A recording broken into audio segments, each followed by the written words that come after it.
Well, hello everyone. It's Andrew Hamilton here from Zapable HQ, carrying on our case studies series where we'll be interviewing a number of current customers of Zapable and who've really done quite well with creating and selling their own apps, just to see a little bit of information from them as to how they've done that and maybe pick up some tips and tricks.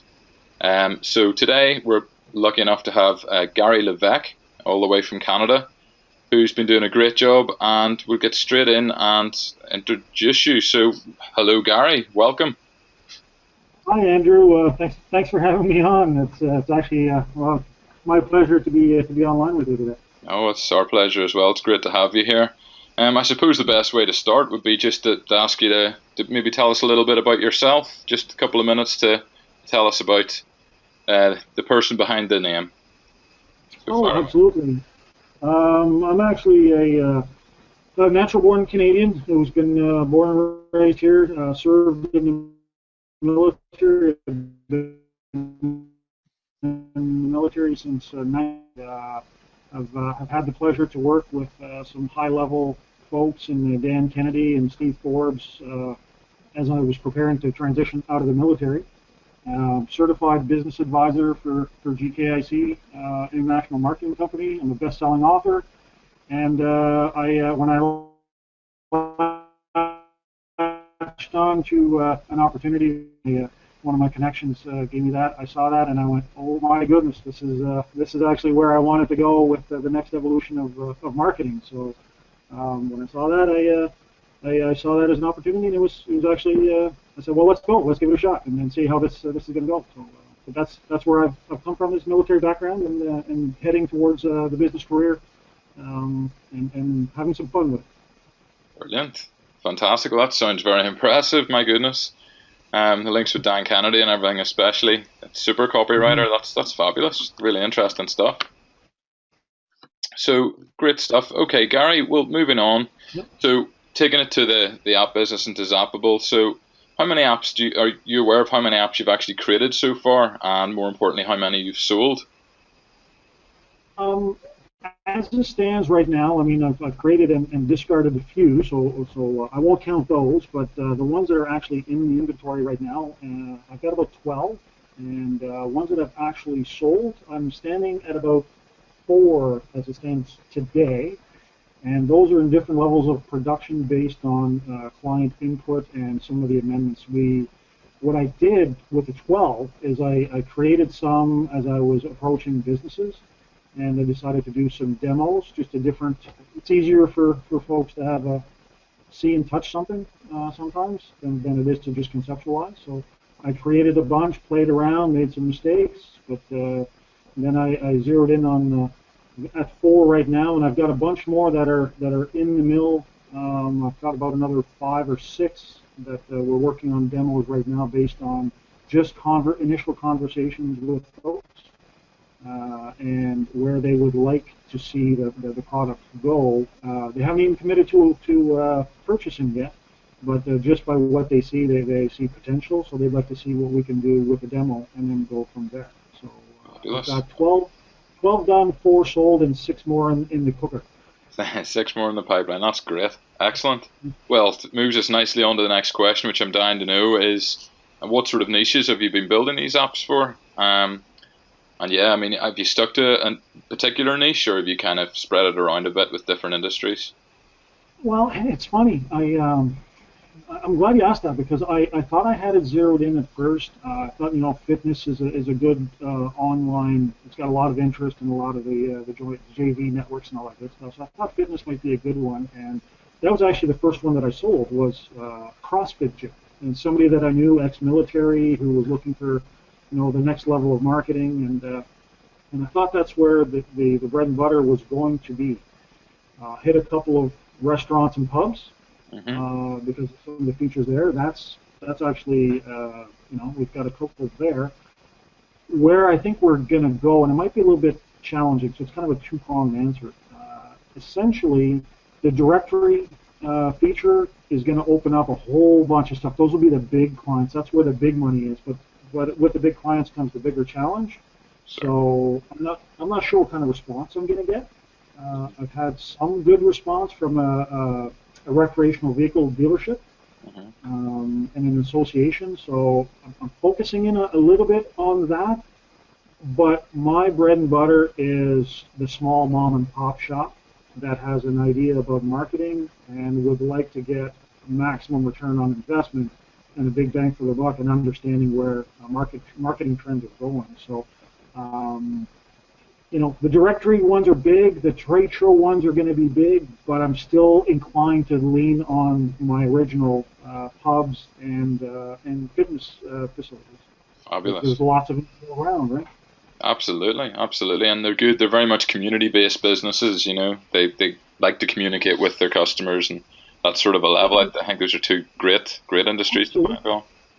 Absolutely, and the one reason that I connected with my original connection was when I talked to him, and I went to his gym, and I saw how he was interacting with his members directly in the gym, and how much of a following he had on Facebook. Hmm. And he has activity. He's got a lot of interaction, and it is a true sense of community. So that's what I focused in on the first sale was that. Brilliant. Your sense of community and keeping in touch and selling that feature of staying in touch directly and uninterrupted. Excellent, excellent. So particular features you included in that app, I guess you would have had did you have the instant messaging and I I focused in on well the Facebook for sure. yeah. The social media connections. His push notifications again that was huge for him. And I said, well, as a first one, because he was the first one, I said we'll set up a deal for you to access your own. Hmm. And you can go unlimited. So we tested that a little bit, and we're still sorting out some details as to level of um, how often he uses it and all that good stuff. Because he's training staff and he's expanding as well. Right? Right, Yeah, the big one for him that we're moving towards is videos. right, Uh, okay. because we're trying to create some courses for him as well on the side. Hmm. So using that to launch into a possible other course or sale offline for some of his other classes is what we're using that. So we're Fabulous. going to do some other stuff as well, but the videos are huge. Excellent, excellent. That's really interesting to hear. Good stuff. Okay, well, it sounds like it's pretty varied, the niches you've been in, but yeah, it's brilliant. It's nice to get a good variety across. And Um, it's actually surprising because I thought that I would have to zero in on and master one, but a lot of them, when I actually sat down and put this to paper, I sat down and said, well, what are the commonalities between them? Like, how do I get out into the market? mhm. When you don't know what you don't know, you have to try different things, and that's exactly what I decided to do. Is let's just try and sample, almost like a buffet, and see what I can offer. And we're still sorting ourselves out. We're still fairly new in that, but the interest level everywhere we go, if we do it properly and we sell the value, it's actually selling itself. I don't think there's much selling to do. That's perfect. Excellent. That's the way we want it. I think Absolutely. Ian, you've done a very good because you've led me right on to the next question, which was very much about how you attract your customers. Do you have, for example, do you have a website? Do you concentrate on a lot of marketing, or would you just tend to directly approach your customers? Do they come to you, or do you go to them? In other words, how does it tend to I work? in general, so far anyway, it has been a one-on-one, based on the Rolodex of folks that and just being aware of who might be looking for that. Then I'll go back to the gym. Somebody I already knew, so I mentioned it in passing, and he said, "Well, that's interesting. Can you tell me more?" And then being open and prepared to respond to that. Right. It's funny. I was working on a website, and I've had so much interest that I, unfortunately, we're still so new. I haven't had a chance to go back to actually finish off the website. So we actually have to take a time out to finish the website and show some of the successes we've had, and then publicize that and let people know. So we're going to be going a little bit on social media, but right now it's strictly word of mouth, and it is going, it's expanding. I'm getting calls, a couple calls a week. There was a time where I was getting almost one a day. Wow. Can you tell me more? I heard about this from a buddy of mine. Yada yada yada. You know what it's like, right? It's spread like wildfire. So, That's fabulous. How good is that? You've got I've a queue spent of customers you can't even get back to really because it's so busy. That's brilliant. Excellent, Gary. yeah, not a bad place to be. You know, we've spent no money on Facebook ads or paper ads or anything, like absolutely no money so far. Spot So, on. and I think it's all because of the value. And that's the thing, is it's a matter of presenting the value. And that's, Absolutely. it sells it. So, I mean, it speaks to the product, I guess. Well, absolutely. It's great though to be able to offer something that you know's done really well, that you know the customers are really enjoying, and that you know word of mouth's gonna take it to more sales. That's fabulous. That's just perfect the way it should be. Absolutely. Yeah. Excellent. Well, okay then. Next question, Gary, and it's one of the most anticipated ones. It's one of the most difficult ones for newbies to start with. Is how to price the apps that you build. Do you tend to negotiate heavily with your clients, or do you tend to have a set price, or what sort of way do you spin it? Um, when I first started, I did all the market research. You know, I didn't know what I didn't know, so I decided to go do some homework and find out, well, how much is somebody charging out there? And I found a wide variety, and there doesn't seem to be a fixed standard out there. For, I should say, for quality work, there is their upper end, but they're still all over the map. The folks that are just starting off, and you can tell they're kind of buckshy and they're trying to steal business away, they will always try to undercut on the price. And I've seen competitors as low as $25 for, you know, to create an app, and I'm like, I don't know how they're putting anything together and valuing their time. Yeah. But some of those guys are out there, and that's okay. My approach is on value, and I put it in terms of, because it is very graphic intensive, I went and I focused on what is the value of a graphic designer or a videographer or somebody who would have to design all the pages for you, strictly the pages. And the average in North America is about $100 an hour. There's a videographer around the corner from my place. He charges $200 an hour. Right. So using that and using, you know, the normal work week, pricing is on average $5,000 to $8,000 for quality workmanship in the competitors' marketplace, for them, U.S. dollars, for them to charge. So based on that, I said, I'm not looking for that. I mean, it comes down to myself as well. I see the value. I want to penetrate the market. And I think technically, I mean, these organizations, $5,000 to $8,000 U.S. as a small mom and pop organization, most of them can't afford that. So what I've done is I've created a bit of a pricing scheme to get them in so they can sample it. Right. And they can get to see, you know, the design, the basic design, $997 is the basic one that I've used. And then if you want, I've got a pricing scheme as well for the push notifications. If they want, you know, just once a week, or do they want to do it every single day? They want to go unlimited. I've got different pricing tables for that. Okay. And we're still sorting a lot of that out. But it's very much negotiable. It's being open to and understanding what the person that you're targeting and their business, what their business is, what their bottom line is, and what their business targets are.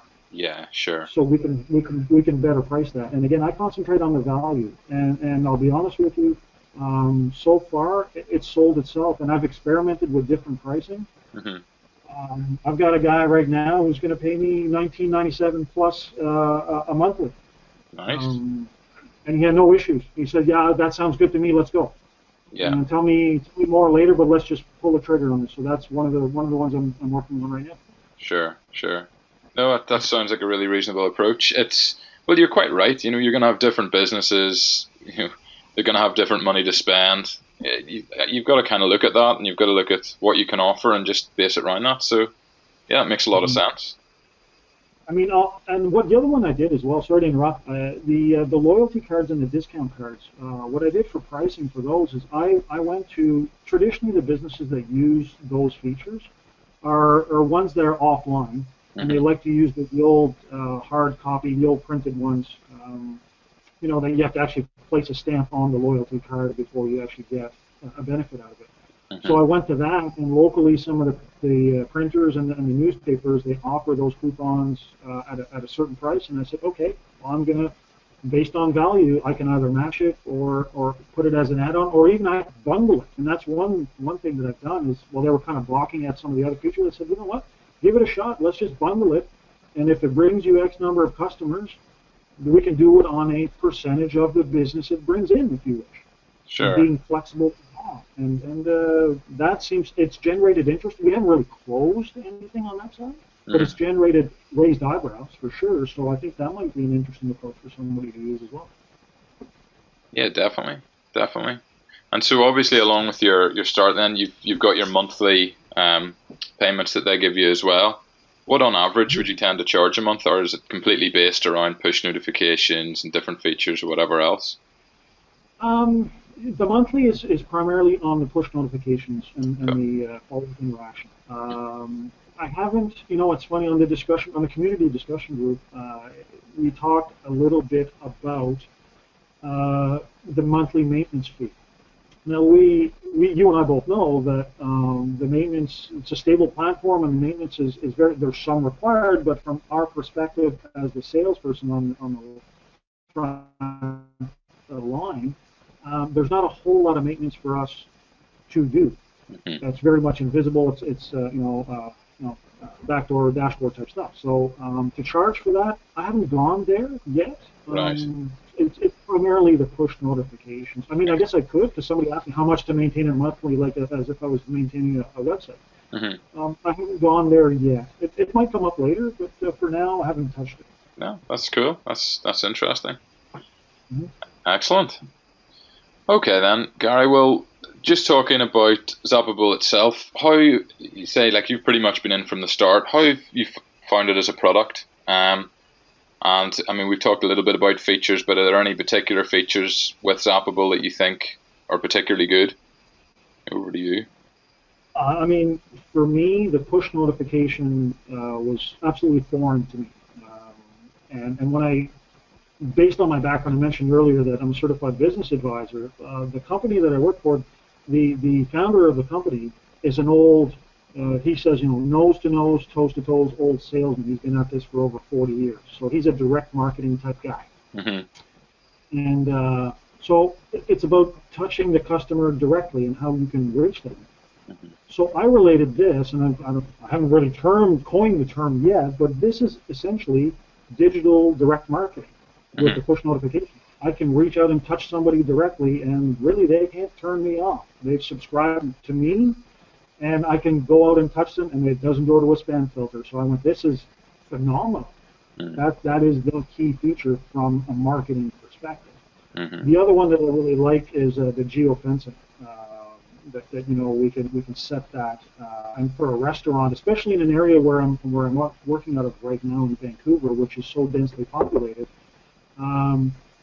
What we're going to be trying with, again, another one of the new prospects here, is that feature within, a 2 or 3 block radius or a 5 block radius. Anybody who's walking downtown to set that is gold, because then that pulls them in, and it's the automatic notification. It's like the alarm on your watch going off, right? That's so right. Those two in themselves are those are like gold to me.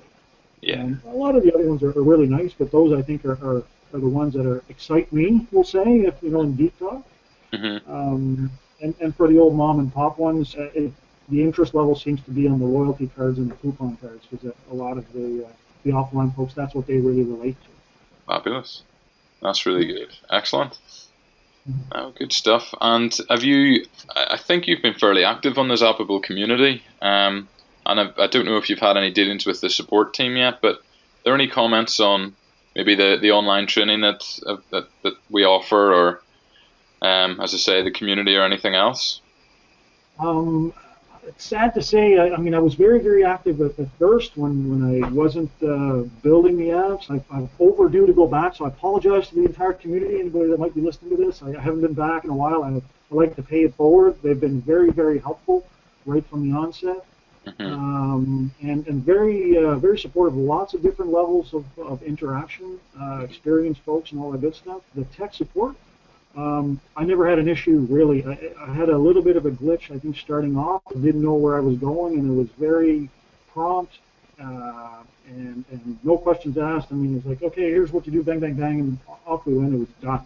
So, And I've had no issues, like no technical issues whatsoever with them. And I'm a very patient guy, so I normally play around with the stuff on my own. I've self-resolved a lot of it, but nothing. The platform has been very stable, so there's really no complaints from my end. Anyway, I haven't experienced any major glitches of any. excellent. No, it's always a good thing to hear that. I'm pleased to hear that, certainly. And I know certainly talking with Linda last night, the community plays a big thing. One of the things that she said was that we just need more people on it. So I think as we, as we sell more and as we grow, the community is just going to get bigger and bigger, and it's going to be really, really useful. But I'm glad that. And we have to commit to that as well, because again, if we're going to grow our own product and we become our own support network in how we can grow and offer ideas in different markets, what might work, what hasn't worked, and what somebody might want to attempt and try. Because there's all sorts of creative minds out there. I mean, we just have to tap that resource amongst ourselves. Most definitely, most definitely. Well, it's certainly something we're looking at. We really want to pay a lot of attention to the community going forward. We know how important it can be for the customers, and that's the main thing for us. So that's all good. Excellent. Okay, final question, Gary, and this is the big one. I guess if you cast your mind back and think when you first started off, if there's one piece of advice you could potentially give to someone who's just new to all this, who's looking to create their own app with Zapable and to sell it on to local businesses or whatever, what would be the one piece of advice you'd give them? Actually, I'm going to cheat. I'm going to give you two. Yeah, it's okay. If you don't mind. Number one is don't be afraid. Do not be afraid. This is something that I can tell you personally because I've seen it. I've seen reaction from customers. There is true value in this product. So don't be afraid to experiment and let your creative minds go, because the combination of the features themselves, you can come up with a million different permutations and what kind of value that you'll offer to somebody. And the other one is really follow through. Commit to it and treat it as a business. Actually treat it as a business. Have a plan, do the homework, all the basic stuff that for a business, commit to it and stick to it, and it will pay off. If you're doing this just for fun, I'll tell you, I'm having lots of fun doing this. But if you're doing this for the money, once you commit to it, it pays off. And I'm telling you right now, as soon as I put pen to paper and I started committing to this, and I've got notes all over, my office. It's on my board, trying different things with different customers. Everything is working. It might not work for every single customer, but all those little things will work for somebody, and keep them down and treat it as a business and commit to that and stick to a plan, and it will pay off. Absolutely, it will. That's great.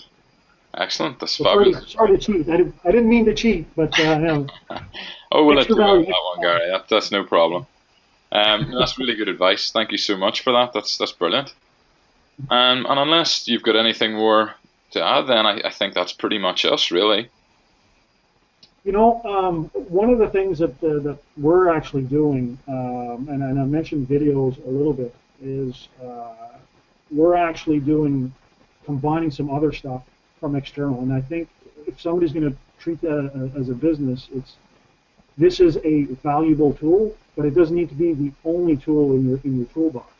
And one of the things that we're doing is we're customizing videos for people to brand and drop them inside of the Zapable apps that they're creating. Mm-hmm. So we're always looking at connecting with folks. So if we want to, we can help each other. Don't be afraid to go out there and do some stuff, and that's what we're doing. We're offering. So that's just one of the ideas, is using some of those features and adding combo packs to your business based on what you see in the Zapable features and support that you've got. So that's just an idea, throwing it out there for you. No, that's great. That's great. Excellent. Well, good stuff. Well, thank you very much, Gary. I'll stop the recording here now, but it's been great to speak with you. Thank you. Absolutely. It's been my pleasure. Thanks for having me.